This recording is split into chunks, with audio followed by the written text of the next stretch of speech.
There's one thing I wanted to ask. ஒரு சைடுல இப்போ மேன் பூப்ஸ்ங்கிற விஷயம் சொல்றோம், வேர் ஏன்னா நம்ம சிட்டி ஒரு நார்ம் வச்சிருக்கோம். ஆம்பளைனா செஸ்ட் மசில் இவ்வளவு இருக்கணும். ஜாஸ்தி ஆகிறப்ப அது செஸ்ட் பிரெஸ்ட்னு சொல்றோம், மார்பகங்கள் அப்படின்னு எல்லாம் பேசுறோம்.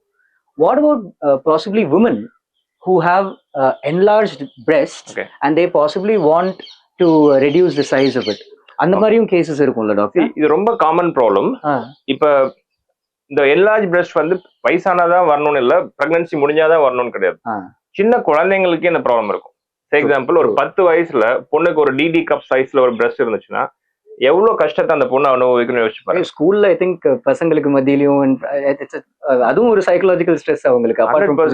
அவங்க லூஸ் ட்ரெஸ் போட்டுட்டு ஒரு ரோட்ல நடந்து போனா கூட நம்ம சமூகம் வந்து கேலி பண்ற அளவுக்கு மோசமா இருக்கு. கண்டிப்பா. சோ இதெல்லாம் தாண்டி அந்த பொண்ணு எவ்வளவு மனசு கஷ்டப்பட்டு, அது மட்டும் இல்லாம பாடி பெயின் வர ஆரம்பிச்சிடும், நெக் பெயின் வர ஆரம்பிச்சிடும், ரொம்ப சாக் ஆகிறதுனால நெக் பெயின் வர ஆரம்பிச்சிடும்.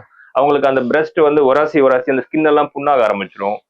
சோ இது மாதிரி வந்து அந்த சின்ன வயசுலயே வந்து சில பேருக்கு இந்த ப்ராப்ளங்கள் இருக்கலாம். இருந்தா கண்டிப்பா நம்ம அட்ரஸ் பண்ணணும். இதை பத்தி அவங்க டாக்டர் நீங்க போய் பார்க்கணும், ஒரு பிளாஸ்டிக் சர்ஜனை போய் பார்க்கணும்.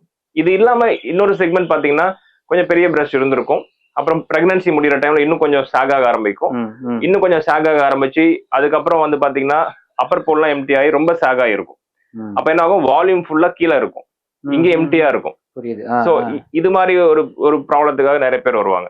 இப்ப வந்து பிரெஸ்ட் ரிடக்ஷன், வால்யூமே கம்மி பண்ணணும், லிஃப்ட் பண்ணி ஒரு யங்கர் லுக்கிங் பிரெஸ்ட் மாதிரி பண்ணணும். ஸோ இது மாதிரி தான் பிரெஸ்ட் ரிடக்ஷன் லிஃப்ட் சர்ஜரின்னு சொல்றது. இதுல ஒரு சில தழும்புகள் வரும். இதுல ஒரு சில டைம் என்ன ஆகும், அந்த இதுல ஒரு சில காம்ப்ளிகேஷன் இருக்கு. சில டைம் புண்ணாறதுக்கு டைம் ஆகும், கொஞ்சம் லேட் ஆகும். என்ன ஆனாலும் பேஷண்ட் எவ்வளவு ஹாப்பியா இருப்பாங்கன்னு பாத்தீங்கன்னா அது வேற லெவல். ஏன்னா வந்து ஒரு பெரிய பாரத்தை இறக்கி வச்ச மாதிரி, ஒரு பிரெக்னன்சிக்கு போற மாதிரி தான் அவங்க வந்து ஃபீல் பண்ணுவாங்க. இன்னைக்கு ஒரு ஸ்காட்டிஷ் லேடி பார்த்தேன், ஸ்காட்லாண்ட்ல நீங்க வந்து செட்டில் இருக்காங்க இந்தியால. அவங்க சொன்னாங்க 20 years dream doctor, I am going to do it, I feel very happy. அவங்க கன்சல்டேஷன்லேயே ரொம்ப ஹாப்பி ஆயிட்டாங்க. ஏன்னா வந்து அவ்வளவு பாரமா ஃபீல் பண்ணுவாங்க. நான் இங்கிலாந்துல இருக்கப்பெல்லாம் நீங்க சொல்லும்போது அவங்க உணர்வு 20 வருஷமா it has been here, not just here. Correct இல்ல, 20 வருஷமா she is been thinking on it. இன்னைக்கு ஏதோ ஒரு கடவுளா இதுக்கு விமோசனம் கிடைச்ச மாதிரி ஷீ இஸ் ஃபீலிங். அதே மாதிரி ஒரு லேடி சொன்னாங்க, நான் தூங்கிய ரொம்ப வருஷம் ஆச்சு. நைஜீரியால இருந்து ஒரு லேடி வந்தாங்க, நான் தூங்கிய ரொம்ப வருஷம் ஆச்சு டாக்டர், ரொம்ப பெரிய பிரெஸ்ட், ஹெவி பிரெஸ்ட், இவ்வளவு தூரத்துக்கு இருக்கு, உங்களோட தொப்புளுக்கு கீழே இருக்கு அந்த பிரெஸ்ட். அவங்க என்ன வந்து சொன்னாங்கன்னா, நான் இப்படி திரும்பி படுத்தா இந்த பிரஸ்ட் இப்படியே புல் பண்ணுது டாக்டர், இந்த பக்கம் திரும்பி படுத்தா இப்படி புல் பண்ணுது, இப்படினாலேயே சரியா தூங்கி பல வருஷங்கள் ஆச்சு டாக்டர் அப்படின்னு சொன்னாங்க. சோ அது ரொம்ப வருஷம் ஒரு 12 வருஷத்துக்கு முன்னாடி பண்ண பேஷண்ட் அந்த பேஷண்ட். அது மாதிரி ரொம்ப ஹாப்பினஸ் கொடுக்கக்கூடிய ஒரு சர்ஜரி இந்த breast reduction surgery. Post pregnancy especially ஒரு 9 months ஒரு தாய்மை அந்த குழந்தை எல்லாம் பிறந்ததுக்கு அப்புறம் என்னதான் சைக்கலாஜிக்கலி ஹாப்பினஸ் எல்லாம் இருந்தாலும் பிசியோலாஜிக்கலி there's a lot that a woman goes through. And அந்த நேரத்தில் அவங்க ஜீரோ சைஸ் பற்றி இன்னைக்கு மாடலிங்ல பேசுகிறோம், அவங்க ஷேப் ஜீரோல இருப்பாங்க. And they'll be sagging boobs.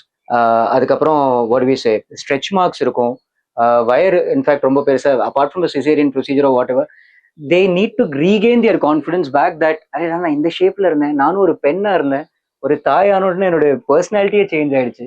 So அவங்களுக்குமே they will actually look forward to treatments like problem இந்த சாகிங் பிரெஸ்ட் அவங்களுக்கு திருப்பி ஒரு அழகா தெரியணும். சோ அந்த மாதிரி you'll be getting a lot of நிறைய ப்ராப்ளத்தோட தான் இதை நாங்க ஃபேஸ் பண்ணுவோம். யூசுவலா எங்க ப்ராப்ளம் ஸ்டார்ட் ஆகும்னா, பிரெக்னன்சி முடிஞ்ச உடனே அவங்களுக்கு வந்து இந்த பாடி சேஞ்சஸ் வர ஆரம்பிச்ச உடனே என்ன ஃபீல் பண்ணுவாங்கன்னா, எனக்கு ஹஸ்பண்டுக்கு என் மேல அட்ராக்ஷன் போயிடுச்சு. ஒண்ணுமே இல்லாம இருக்கலாம், நார்மலா ஒரு குழந்தை இருக்கு, குழந்தைனால வந்து அவங்க பிஸியா இருக்காங்க, ஹஸ்பண்ட் அண்டர்ஸ்டாண்ட் பண்ணிக்கலாம். பட் இவங்களுக்கு ஒரு தாழ்வு மனப்பான்மை வர ஆரம்பிச்சிடும். இப்ப ஒண்ணுமே இல்லை, ஆக்ட்ரஸ் ஆகட்டும், ஒரு ஒரு ஒரு ஒரு நார்மல் லே பீப்புள் ஆகட்டும், நல்லா அந்த பாடி பார்ட் இருந்துச்சுன்னா they want to flaunt, they want to expose that area and they want to show that area. இதே வந்து அந்த இடம் சரியா இல்லை அப்படின்னா தே நெவர் எக்ஸ்போஸ். நான் எக்ஸாமின் பண்ணணும் அப்படின்னா கூட ரொம்ப யோசிப்பாங்க. இதே அழகா இருந்துச்சுன்னா அந்த இடம் வந்து பாருங்க டாக்டர் இங்க இருக்குன்னு சொல்லி காமிப்பாங்க. ஓகே, அதுதான் அவங்களோட சைக்காலஜி. அப்படி இருக்கிறப்ப நம்மளுடைய பாடி பார்ட்ஸ்ல இவ்வளவு சேஞ்சஸ் வந்ததுக்கு அப்புறம் ஹஸ்பண்டே அதை பத்தி ஒரி பண்ணாம இருந்தா கூட, பிகாஸ் அந்த டைம்ல love become a more than this body changes. Okay, ஆனா வந்து இவங்க ஒரி பண்ண ஆரம்பிப்பாங்க. அப்ப இவங்களுக்குள்ள ஒரு டிப்ரெஷன் போயிட்டே இருப்பாங்க. ஓகே, இது இப்படி போகும். பிரெக்னன்சிக்கு அப்புறம் என்ன ஆகும், இங்க வந்து மிட்லைன்ல இருக்கிற மசில் வந்து கொஞ்சம் விலகி போயிடும். அது அந்த பேபி ஸ்ட்ரெச் ஆகுறதுனால சில பேருக்கு டைவரிகேஷன் ஆஃப் ரெக்டைன்னு சொல்லுவோம். இது விலகி போயிடுச்சுன்னா என்ன ஆகும், இப்படி ஒரு சென்ட்ரல் ஒரு பல்ஜ் வந்துட்டே இருக்கும்.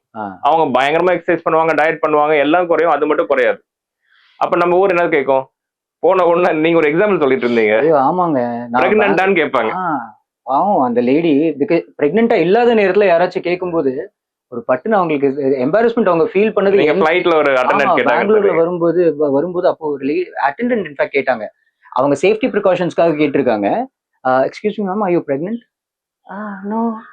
அந்த நோல சொல்றப்ப பாவம் அந்த வலியும் புரிஞ்சுச்சு, எம்பாரஸ்மெண்ட்டும் புரிஞ்சுச்சு. I think so this is the reason வேற அந்த சோ இதனாலேயே வந்து நிறைய பேர் எங்க சர்ஜரி கேட்பாங்க. சோ பேசிக்கா மாமி மேக்கோன்னு சொல்லுவோம். ஓகே. போஸ்ட் பிரெக்னன்சி வந்து இந்த பிரஸ்ட் வந்து சாக் ஆகும், வால்யூம் கொஞ்சம் கம்மியாகும். அண்ட் இங்க பாத்தீங்கன்னா சாகிஸ் இந்த தோல்லாம் சுருங்க ஆரம்பிக்கும், பிளஸ் இங்க மசில் விலகி போகும். இதுக்கு தான் வந்து breast lift surgery and breast reduction surgery. Sometime volume அதிகமாக இருந்துச்சுன்னா முன்னாடி சொன்ன மாதிரி பிரஸ்ட் ரிடக்ஷன் அண்ட் லிஃப்ட் பண்ணணும். அண்ட் டமி டக் பண்ணும். டமி டக்ல என்ன பண்ணுவோம்னு பாத்தீங்கன்னா இந்த மசில் விலகுனதை இப்படி சேர்த்து வச்சுட்டு அண்ட் இதை புல் பண்ணி ஸ்டிச் பண்ணிட்டு எக்ஸஸ் ஸ்கினை ரிமூவ் பண்ணி ஸ்டிச் பண்ணிட்டு நேவல் எங்க எமர்ஜ் ஆகுதோ அந்த இடத்துல ஒரு சின்னதாக ஹோல் போட்டு அதை எடுத்துருவோம். ஓகே. அதுல டமி டக் மட்டும் பண்ண மாட்டோம், வி டூ எக்ஸ்டென்சிவ் லைப்போசக்ஷன். இப்பெல்லாம் எந்த லெவலுக்கு நம்ம டமி டக்கோட ரிசல்ட்ஸ் நம்ம இன்க்ரீஸ் பண்றோம் அப்படின்னு பாத்தீங்கன்னா ஸ்கல்ப் பண்றோம், லிட்டரலி வி ஆர் ஸ்கல்ப்டிங். அப்படின்னு பாத்தீங்கன்னா இந்த மிட் லைன்ல இருக்கிற அந்த ரிஃப்ட கிரியேட் பண்ணணும், சைட்ல இருக்கிற லைன் கிரியேட் பண்ணணும், அண்ட் இங்க அந்த கர்வ் கொண்டு வரணும். இந்த மசில்ஸ் நாங்க டைட்டன் பண்றப்ப அங்க ஒரு டிஃபரன்ஷியல் டைட்டனிங் பண்ணுவோம் சில டைம். அப்ப இந்த கர்வ் வந்து நல்ல எக்ஸாகரேட்டடா தெரியும். அது மாதிரி வந்து இந்த மிட்லைன் ரிஃப்ட்லாம் கிரியேட் பண்ணி டமி டக் பண்றப்ப அந்த 2 பேக்ஸோட வி கிரியேட் ஒரு சிலோடி. சோ ஜிம்முக்கு போறது பதிலா உங்ககிட்டயே வந்துடலாம். இதெல்லாம் வந்து ஜிம்முக்கு போய் பண்ண முடியாதவங்களுக்கு தான் எங்களுக்கு வரணும். Because not a short cut. இவங்க என்னென்னமோ பண்ணி பார்த்திருப்பாங்க, எல்லா இடமும் குறையும், இது மட்டும் குறையாது. அப்பதான் they come to us. So இது ரெண்டையும் சேர்ந்து பண்றதுக்கு பேர் தான் மம்மி மேக் ஓவர். இப்ப எல்லாம் வந்து இன்னும் கூட இதுல அட்வான்ஸ் டெக்னாலஜி கொண்டு வந்திருக்கும். முன்னாடி ஒரு டியூப் வைப்போம், டமி டக் முடிச்சுட்டு ஒரு டியூபை வச்சு அவங்க சில நாள் 10 நாள் கூட டியூபோட சுத்தணும். It's big headache to the patient. ஏன்னா ரொம்ப மூவ் பண்ணா வலிக்கும், ஒவ்வொரு டைமும் அந்த அதுல தர்மரிட்டு இருப்பாங்க. ஏன்னா உள்ள கலெக்ட் ஆகிற ஃப்ளூயிட் வெளில வந்துடணும் அப்படிங்கிறதுக்காக இந்த மெத்தட் வந்து ஃபாலோ பண்ணுவாங்க. எப்ப அந்த ட்ரெயினோட அமௌண்ட் வந்து 50 ml கம்மியாகுது 24 hours அப்பதான் அந்த டியூப் ரிமூவ் பண்ணுவாங்க.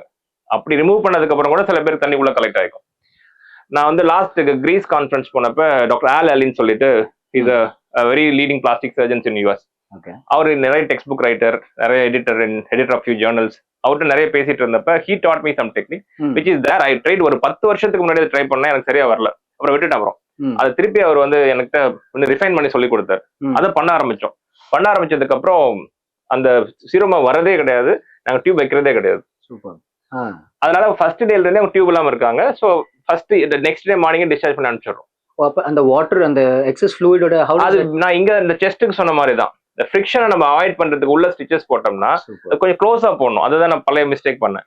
க்ளோஸா போட்டோம்னா சீக்கிரமா ஃபார்மே ஆகாது. பழைய மிஸ்டேக் இல்ல, அதுல இருந்து எவ்வளவு ஆயிடும். ஸோ இது மாதிரி கொஞ்சம் நம்ம வந்து காஸ்மெட்டிக் சர்ஜரிக்கு வரவங்களுக்கு வந்து நம்ம வந்து ரொம்ப ஸ்ட்ரகிள் பண்ண வைக்க கூடாது. ஈஸியா பண்ணணும், பெயின் இல்லாம பண்ணணும், ரொம்ப ஃபாஸ்டா ரெக்கவரி கொண்டு வரணும், ஃபாஸ்டா அவங்களை வந்து பழைய லைஃப் ஸ்டைல் கொண்டு போகணும். இதுதான் வந்து நம்மளுடைய நம்ம இன்னும் கூட ரிசல்ட்ஸ் இம்ப்ரூவ் பண்றதுக்கு இப்ப நம்ம we started using vaser liposuction for the tummy tuck also. இந்த வேசர் பண்றப்ப இன்னும் டெஃபினேஷன் ஹையா கொடுக்க முடியுது.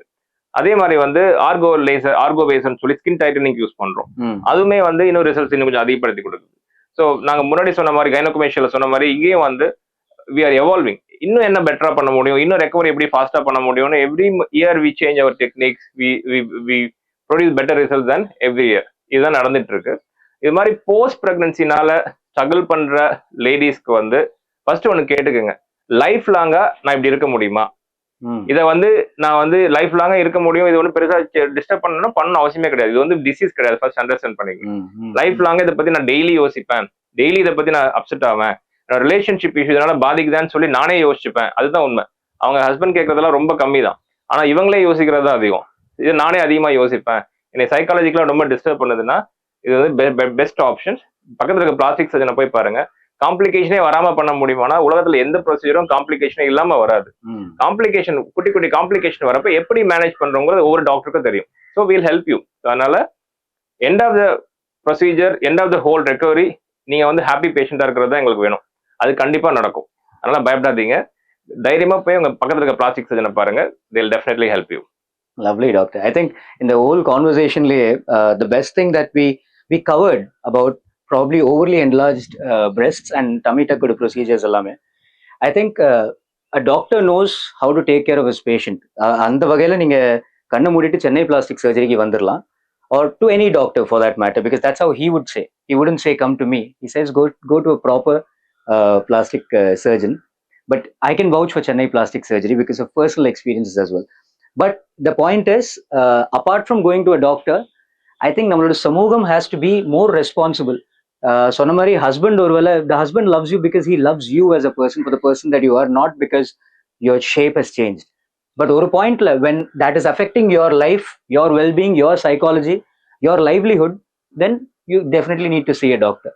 So I think ப்ராப்ளம்ஸ்னு ஒரு விஷயம் இருக்குன்னா அதுக்கு சொல்யூஷனும் இருக்கு. ஒரு இடத்துல எங்கேயாச்சும் லாக்டா இருக்கீங்கன்னு தோணுச்சுன்னா அதுக்கு ஒரு கீயும் இருக்கு. So whether it be man boobs or enlarge breasts or tummy that needs to be tugged, or probably have a 4-packங்கிற லெவலுக்கே சொல்லிட்டீங்க. But I think I'll go to the gym and try to do it the regular way. அதுக்கப்புறம் ஒருவேளை உங்களுக்கு services தேவைப்பட்டுச்சுன்னா I'll come to doc to also shape myself a little better. But எல்லாத்துக்குமே வாழ்க்கையில் எல்லாம் பிரச்சனைகளுக்கு ஒரு அழகான சொல்யூஷனும் இருக்கு. So please do bear that in mind and கான்ஃபிடென்ட்டாக வாழ்க்கையை வாழுங்க. And I think that's one thing that is reflected consistently by Chennai Plastic Surgery and Dr. Karthik Ram. Thank you so much, Ashok. Take care.